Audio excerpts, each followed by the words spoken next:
1300 hours, Pakistan Standard Time. Assalamu alaikum. This is Radio Pakistan. The news read by Asif Hanif. First, the headlines. President says Pakistan is fully focusing on alleviating poverty and strengthening of health and education infrastructure under Ihsas program. 9 deaths and 4,027 new coronavirus cases have been reported in the country during the last 24 hours. The All Parties Hurriyat Conference says Modi-led fascist Indian regime has turned the occupied territory into a battleground by suppressing Kashmiri's freedom struggle through use of force. The UN Secretary-General has expressed deep concern over reports of a tsunami affecting Tonga following eruption of an undersea volcano near the Pacific nation.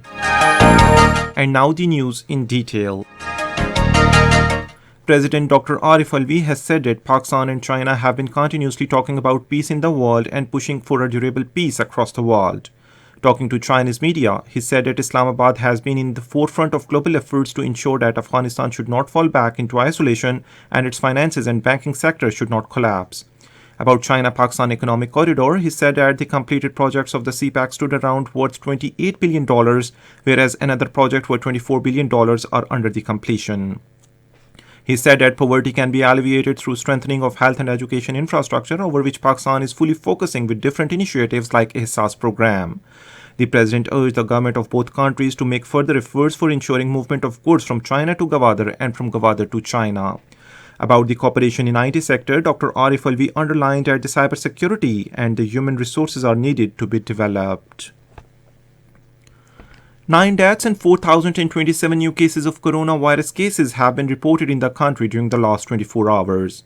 In a tweet today, National Command and Operations Center said that 51,236 tests were conducted during the set period and the positivity ratio remained 7.8%. It said that 752 patients are in critical condition. Punjab government spokesperson Hassan Khawer says first zone of Ravi Riverfront project Chahar Bagh is being started from today. In a tweet today, he said that the project will be helpful for containing urban population, raising water level and restoration of Ravi River. Hassan Khawer said Punjab Chief Minister Sardar Usman Buzdar has directed speedy implementation of the project to address issues like overpopulation, traffic congestion, heavy pollution and water scarcity. In Khyber Pakhtunkhwa, polling for local government elections in 10 constituencies of 6 districts will be held on 13th of next month. According to Election Commission of Pakistan, the polls will be conducted for Mayor, City Council, Workers, General and Non-Muslim seats. Out of 10 constituencies, 3 belong to District Dera Ismail Khan, 2 each to Mardan and Lucky Marwat, while 1 to Bajor, Kohat and Charsadda. A total of 89 candidates have filed their nomination papers with the Election Commission. The scrutiny of the candidates will be completed by 25th of this month.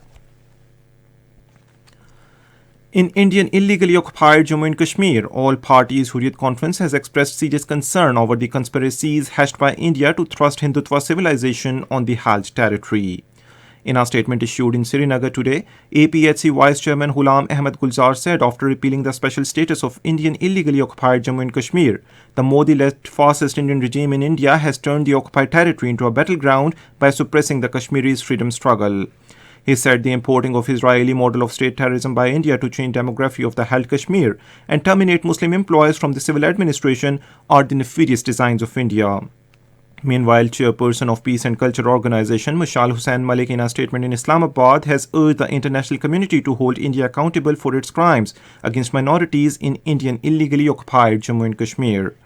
She said hate crimes against Muslims and other minorities had alarmingly increasing during the Modi-led fascist Indian regime as far-right Hindu leaders are openly calling for genocide against Muslims.